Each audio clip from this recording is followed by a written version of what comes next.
So let's bring on Larry, who would love to say hello. Say hi to Don Most.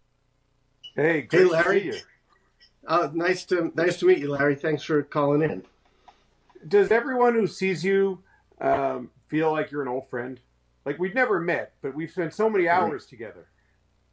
I do get that reaction from people. It's not that uncommon.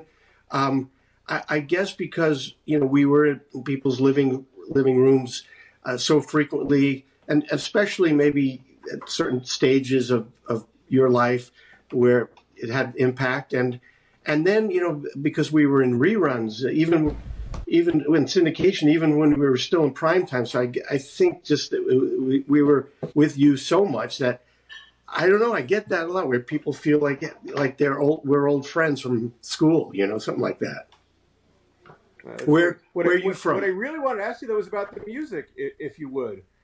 Sure. How did you get into swing, and how did it all come about? Because we're not too dissimilar in age, and I grew up in a household of '60s rock and Right.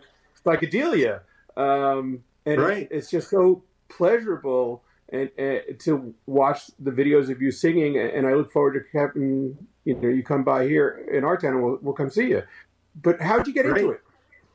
Well, it's funny. Yeah, I know you're talking about because I grew up in the era. When I was a teenager, it was the '60s going into the '70s, and yes, the music was changing so radically. Great music. I mean, I was a fan and still a great fan of that period of music, with we call classic rock and all that.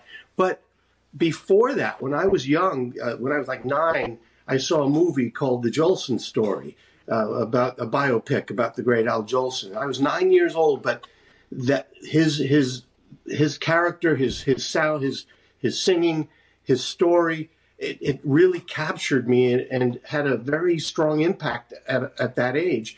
And I kind of knew I just felt like, this was for me. And I kind of kept it secret. But then by about 13, when I was 13, I couldn't hide my desire. And my parents, as long as it didn't interfere with schooling and everything, they were supportive. And I started going to a school in Manhattan because I grew up in Brooklyn, and started taking classes for singing and acting and dancing and I just loved that music. The Jolson introduced me to that, the songs from the '20s and the '30s, the great American songbook, if you will.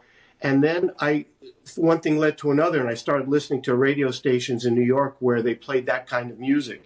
And you're I was sort of looked on by my friends as what are you listening to? You're into Sinatra, and this is back in the '60s, or you're into Nat King Cole and Bobby Darin. I was a huge fan, but not of his rock, of when he was doing the great jazz standards.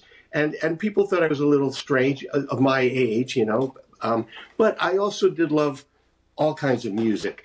But in my blood, and what I got hooked on performing and all these years, I've always listened to jazz and blues and the standards with that kind of a bent, that kind of a style.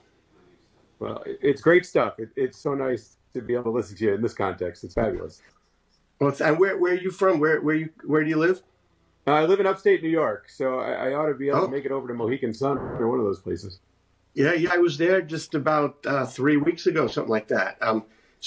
It's a really great venue there, the hotel and casino. It's really nice. When are you coming out again, Don? I don't. It's kind of in the planning stage. I have a lot of dates that are coming up in the spring and into the summer, but right now, it's all kind of in flux. But I'll post about it on Facebook, and then on my website. Hopefully, I'll remember to update that at DonnieMost.com in my calendar. Larry, thanks for coming on the show today. Thanks for saying hi. My pleasure. Thanks for setting this up and giving us the opportunity. Oh, my pleasure. My pleasure. Yeah, nice to meet you, Larry. Thanks for calling.